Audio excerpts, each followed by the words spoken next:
The work and procedures shown and described in this videotape are intended for people having a fundamental understanding and familiarity with the subject presented in this program. Every possible circumstance that might involve potential hazard could not have been anticipated in the production of this program. The warnings and safety suggestions in this videotape are not inclusive of every situation. You must satisfy yourself that the operations and procedures you use in your situation are safe for you and people around you. Before operating any equipment, review the machine owner manual and become totally familiar with the controls and safety procedures for that particular machine. The makers of this videotape disclaim any liability for injury or damage arising out of attempts to perform the work or procedures shown and described in this videotape. If other materials are used, such as fuels, lubricants, cleaners, or chemicals, precautions for handling should be obtained from container labeling. This program is not a substitute for the owner or operator manual supplied with the machine. Remember, as always, consult your supervisor if you have any questions when operating equipment.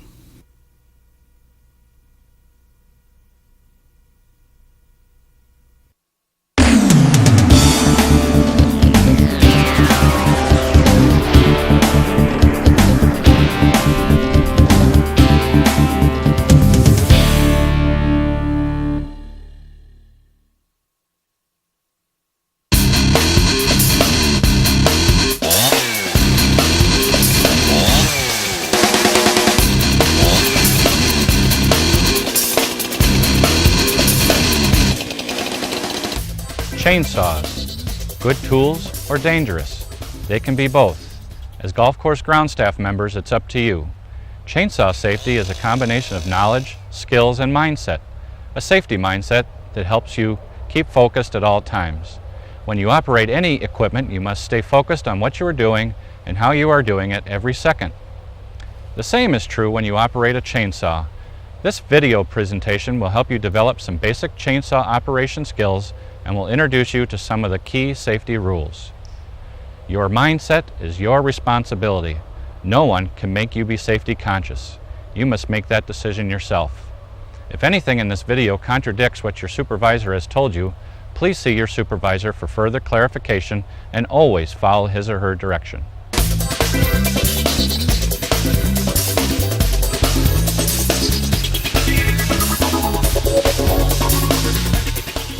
A chainsaw is one of the most versatile pieces of equipment used on a golf course. It can also be one of the most dangerous. Each year, 75 to 100 people are killed and another 15,000 are injured in chainsaw-related accidents. These accidents are largely caused by carelessness, accidents that could have been avoided. On a chainsaw, 600 teeth pass each cutting point every second. These teeth can cause serious injury.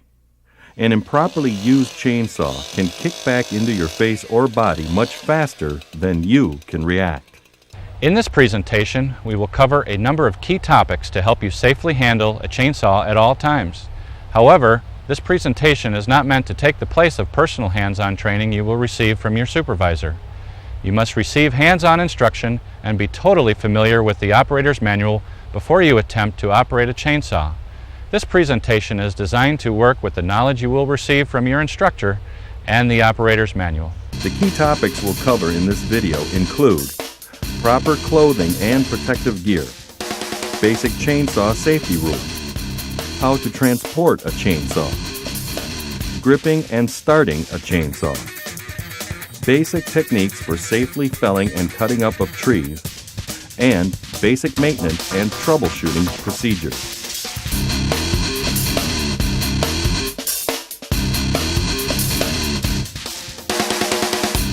Outside your attitude and skill, proper clothing is your first line of protection from injury.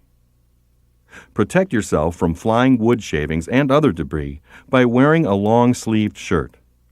Make sure your sleeves are fully buttoned so they do not become tangled in the saw chain. Hard hats are another important piece of protective gear. They are designed to be lightweight and comfortable, and can protect you from falling tree branches while you are cutting or even walking in a wooded area where others are working. The next critical item is proper eye protection. When cutting, it is normal for wood shavings and other debris to fly into your face and eyes. A piece of debris no larger than a BB, traveling at only 6 miles per hour, can cause permanent eye damage.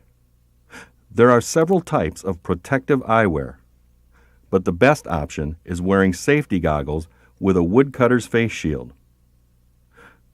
Like eye protection, ear protection is also critical. The best protection is provided by full earmuffs.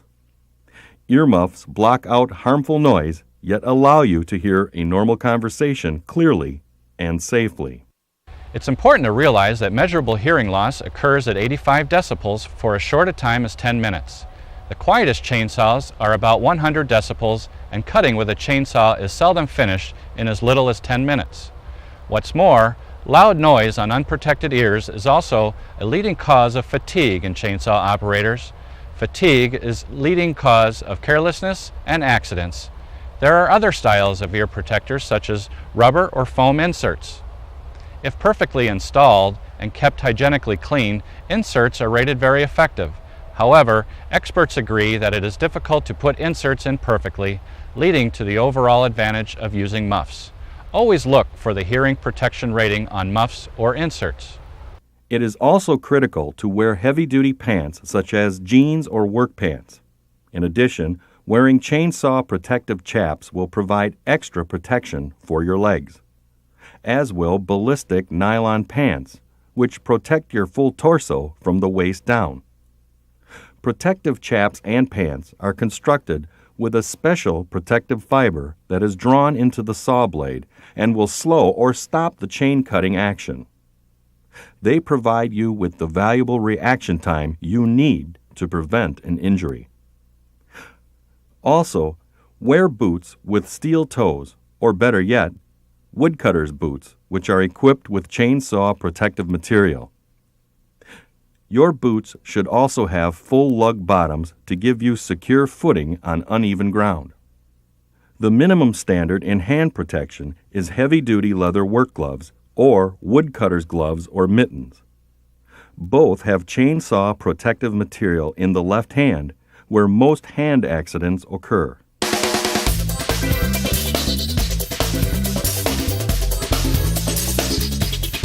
Even experienced operators must become familiar with the operator's manual for each individual chainsaw. The first safety feature we'll cover is the chain brake, which is activated using the front handguard. When pushed forward, it will stop a chainsaw in a fraction of a second. The chain brake can also be activated manually by rolling your hand forward onto the brake, tripping it, and stopping the saw blade. Many chainsaws have vibration reduction features to make it easier to control the chainsaw during long periods of operation and lessen operator fatigue. Most chainsaws have a throttle lockout located on top of the rear handle that must be depressed fully before the throttle tripper can be depressed. On the underside of the chainsaw is the catch pin, which reduces the possibility of the chain flying into the operator's hands or legs if it should come loose or break. Always make sure that the chain catch pin is present and securely attached. Always check each safety feature before using the chainsaw.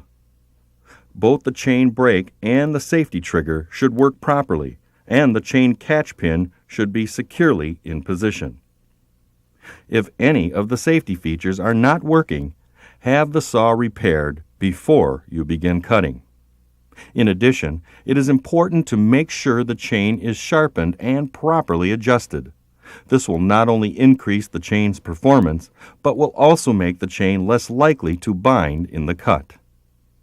There are several safety chains on the market that offer nearly the same performance as non-safety chains, but with dramatically less kickback potential.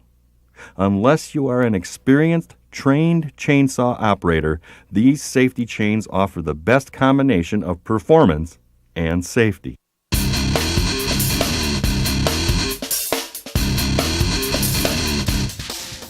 Basic maintenance procedures must be done each time you use a chainsaw, both before you use it as well as after you are finished. The first step is a simple visual inspection. Check to see if the chain brake works. Check that the chain catch pin is securely attached.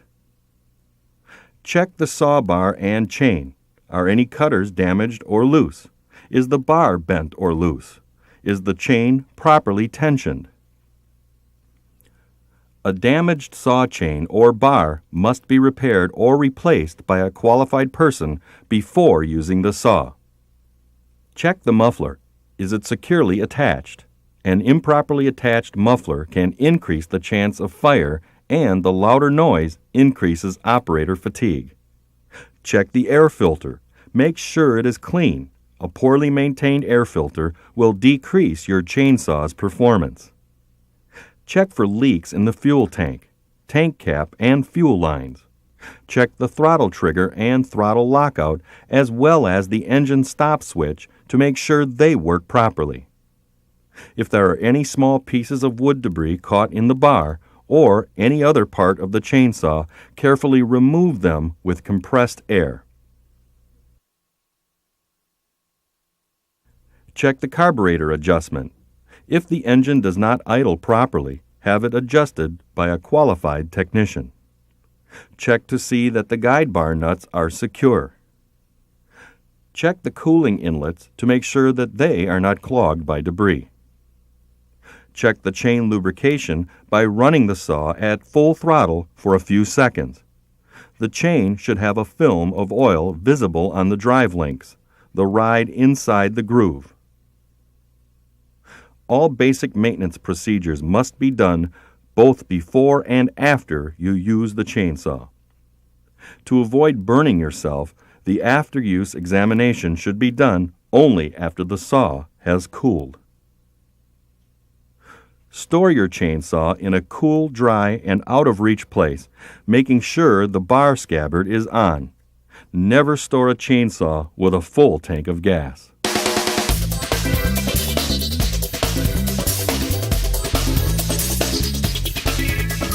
As with any gasoline-driven engine, take extreme caution when fueling your chainsaw. Do not smoke or bring any flame near the chainsaw or fueling container. Never fuel a hot chainsaw. Gas could spill into the engine area and ignite, causing a fire. Always fuel up outside and away from materials that could ignite and burn. Make sure the fuel is properly mixed and use only the type of gas and oil specified in the operator's manual. An improper mix can ruin the engine. Always remove the caps to the fuel container as well as that on the chainsaw slowly to allow the pressure to equalize. If you accidentally spill gas on the chainsaw unit, wipe it up with an absorbent work rag immediately. If you spill gas onto the pavement, remove the chainsaw immediately and apply an absorbent material to the area in accordance with golf course policy. Also, dispose of the rag according to golf course policy and your superintendent's instruction.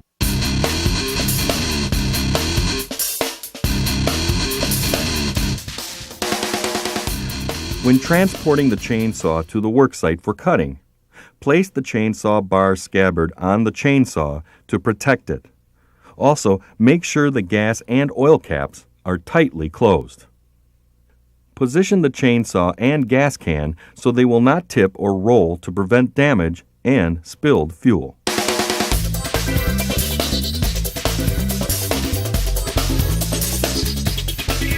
Whether you are right or left-handed, always place your left hand on the front handlebar with your thumb and fingers completely encircling the bar. Your right hand should go around the hand grip at the rear of the chainsaw. Your grip on the front handle should be firm to allow you control of the chainsaw, yet not so tight that you tire quickly or allow your fingers to become numb. Your grip, while firm, should be flexible enough to allow you to activate the chain brake if necessary. Always take frequent breaks while cutting to avoid excessive fatigue. For maximum control, hold the chainsaw with your arms, comfortable and slightly bent, and with the saw close to your body. Now, we are going to show you the recommended beginner's method for starting a chainsaw. First, set the chain brake to prevent the saw chain from turning during startup, and place the chainsaw on the ground in an area clear of debris. Put your left hand firmly on the front handle and slip your right foot into the rear handle.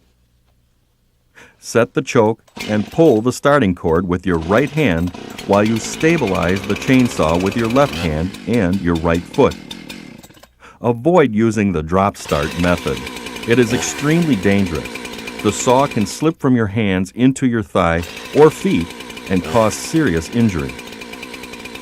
With the chainsaw running at idle and the chain brake engaged, check that the chain does not creep in a slow, sporadic forward movement while not engaged.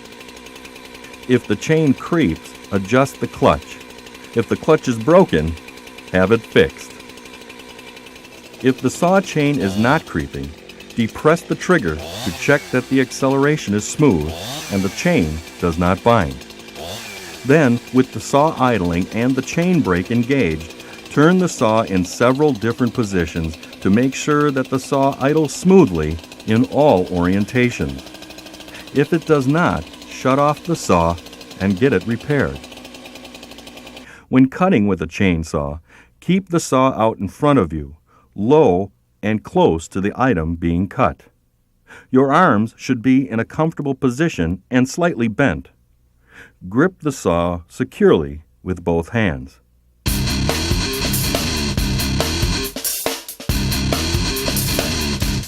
There is a great deal to know about felling, limbing, and bucking trees. It is not the purpose of this video to provide you with the full level of skill of a professional woodcutter. Those kind of skills take time, training, and experience. This video is meant to introduce you to the basics. All of these techniques are based on the idea of safety first. Always remember, safety first. Before felling and cutting up trees, there are several precautions to observe. First, always work with a partner and always get instruction from an experienced professional. Second, make a plan. Begin by checking over the area around the base of the tree that you plan to cut down. Remove all branches and other debris that might hinder the safe operation of your saw or be in the way of the tree falling cleanly and safely. Make sure that the tree has enough room to fall without falling across the roadway, into power lines, or damaging other trees. Next, identify your escape route.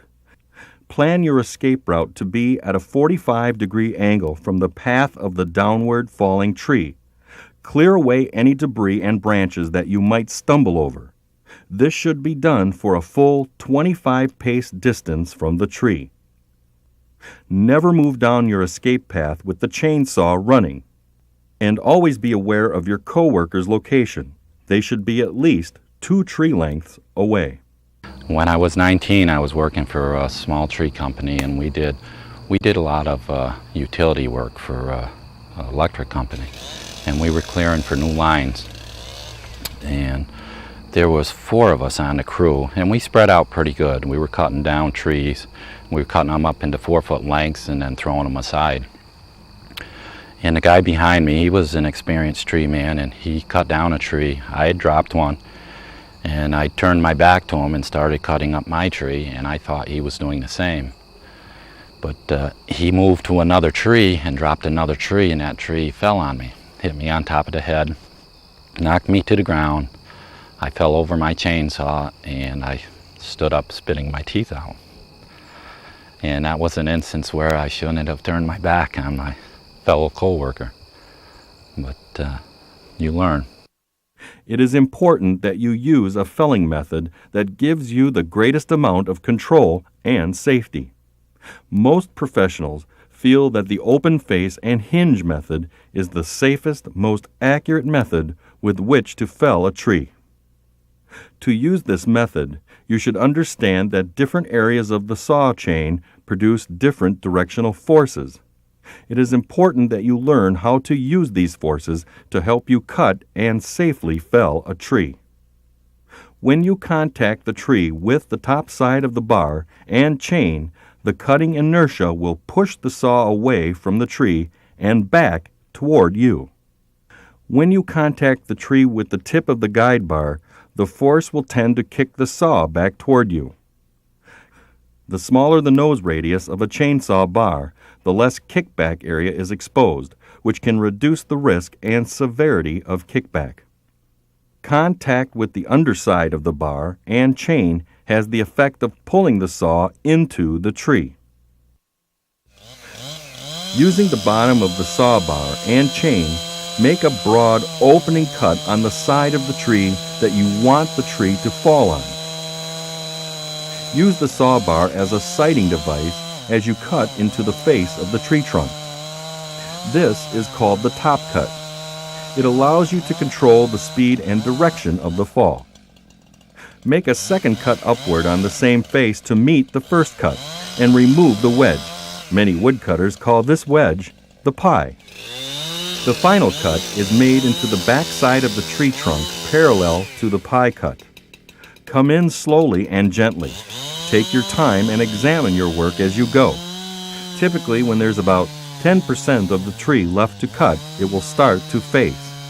Remember, as you make your final cut, shut off the saw and quickly walk about 20 to 30 feet away from the falling tree along your planned escape route.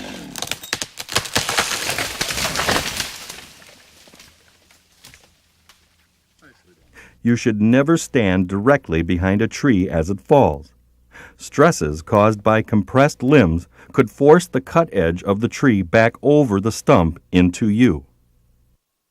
Always remember that no two trees are alike or will fall alike. By knowing how trees will react, using a well-thought-out plan of action, and using the open face and hinge method, you can fell and cut up most trees in a confident and effective manner. This is I'd say a typical tree that's been taken down, and this is the stump that's left. The pie was made on the front, facing the direction that we wanted the tree to fall, and then a back cut was made in on this tree.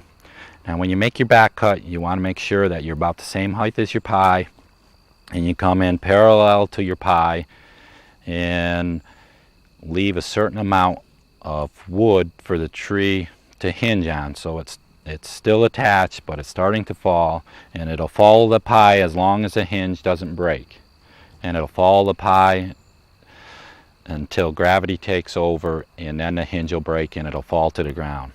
If you happen to cut this wrong and cut in too far on one side or the other, and you only leave a small piece on one side that's hinged, that tree could spin around on you and fall in any direction. You have to make sure you come in parallel and make sure you leave some meat on the tree for it to hinge. If you cut it all off, you have no idea where that tree's going to fall. If a tree hangs up or does not fall completely, shut off the saw, put it safely aside, and contact your supervisor. Many accidents happen at this point. Only professionals should handle these situations.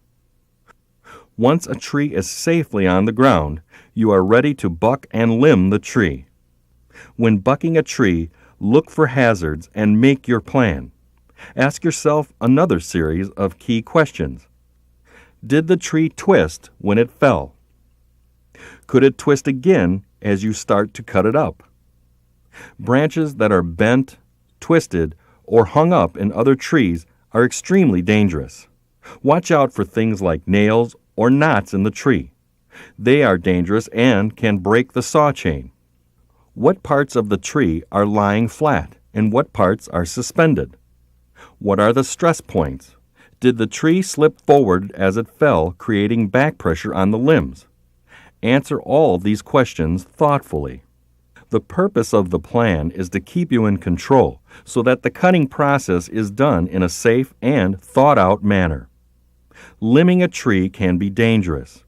The two key dangers are kickback and having stressed branches spring back into the operator.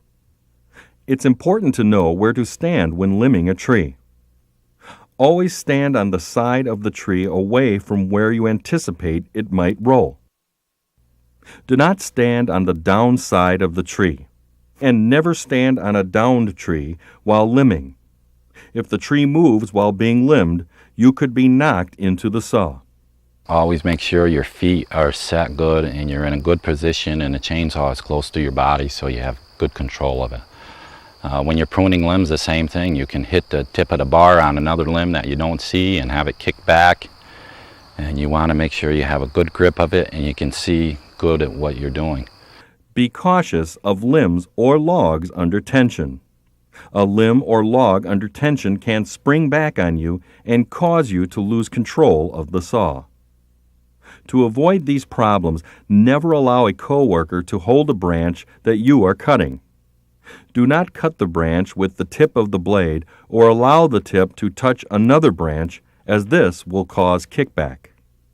Also, never hold down a branch with your leg or foot. When limbing a tree, the top of the saw should never face the operator. It is best to stand on the opposite side of the tree and cut. Never cut above your shoulders.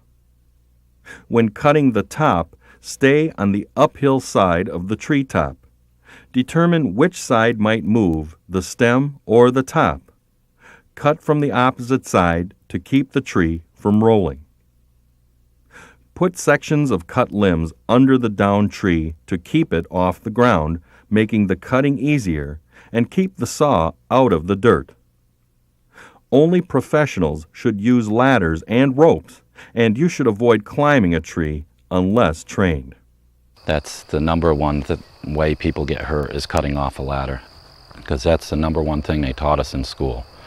Don't cut off a ladder, because that limb will come down, hit the ladder out from under you, and you have no place to go but down. There are several important techniques for removing stressed branches. To release pressure on a branch, make a cut 1/3 of the way through the branch on the inside of the joint. Make a second cut 1/3 of the way through the branch on the outside of the joint that is offset to the first cut. As you make these two cuts, the limb should snap in a Z configuration.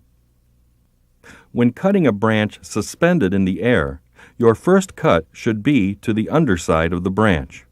Your second cut should be to the top side of the branch opposite the first cut and a little more toward the end of the branch. Cut slowly to allow yourself time to get out of the way. While cutting, it is important that you keep the area you are working in clear of branches and other debris. Ground clutter can be extremely dangerous. Once the limbs have been removed and cut up, you are ready to buck the tree or cut the tree trunk up into sections. If there is any danger of the tree rolling, use limbs or a wedge to hold the trunk in place.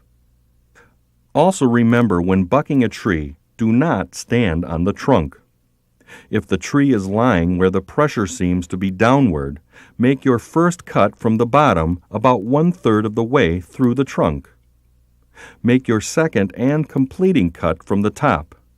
Cut all the way through the trunk, allowing the two cuts to meet. The tree trunk will separate cleanly. If the pressure on the tree seems to be in an upward fashion, make your first cut from the top 1/3 of the way through the trunk. Make your second and finishing cut from the bottom, allowing the cuts to meet and separate the tree. If the trunk is lying flat on the ground, it is possible to cut up branches or even the trunk of a tree without touching the dirt with the saw chain. Simply cut 1/2 to 2/3 of the way through the branch. Roll the branch over and complete your cut. Never cut into the ground with the chainsaw. This will dull the chain cutters instantly, and you might hit a rock which would break the chain. Always take your time. Think about what you are doing. Don't rush. If the saw chain gets stuck, don't panic.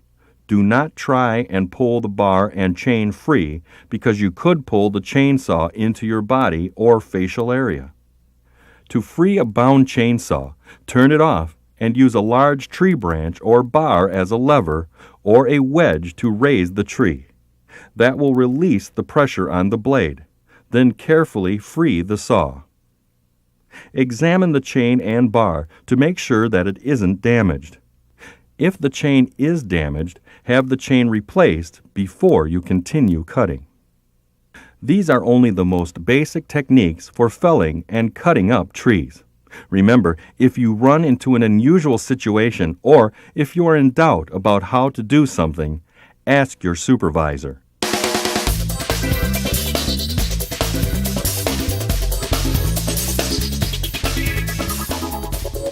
If you are not comfortable using a chainsaw, don't. Seek instruction from a fully trained professional. Remember, most accidents are caused by carelessness, and carelessness can be eliminated. Become familiar with the chainsaw you are using. Wear full protective clothing and gear anytime you use a chainsaw. Always use the buddy system when felling and cutting up trees. Don't go out alone. Take care of each other. Co-workers should be at least 2 tree lengths away to avoid being hit by falling trees. Never operate a chainsaw if you are under the influence of alcohol or drugs, or are tired or ill. Another instance, I was working with a man in a Skyworker. I was running a bucket truck, and he was in the bucket with me, trimming limbs, a whole bunch of dead pine limbs off of tall trees. And he had been drinking, and he cut his arm with a chainsaw right down to the bone. Never allow a chainsaw to run unattended. Never assume you have mastered a chainsaw. Chainsaws are never mastered. I've had instances where I was going to prune a big oak tree one day, and I started up in it, and I got up just a little bit, and I said, no, not today. I just didn't feel right about it, and came down and did it another day. Never modify a chainsaw or disconnect a safety feature. Modifications can be dangerous or fatal. Don't operate or try to control a chainsaw with one hand. Avoid cutting with the tip of the chainsaw. Do not fell trees in high wind. Operate a chainsaw only in daylight hours when visibility is at its best. Always know where the blade is and if it is running. Don't walk with a running chainsaw in your hands. Engage the chain brake, shut it off, and carry it properly. Always keep your chainsaw in top working order. Chainsaws can be very effective and helpful tools, but only if you are safety conscious. Remember, you are the most important factor in safely using a chainsaw.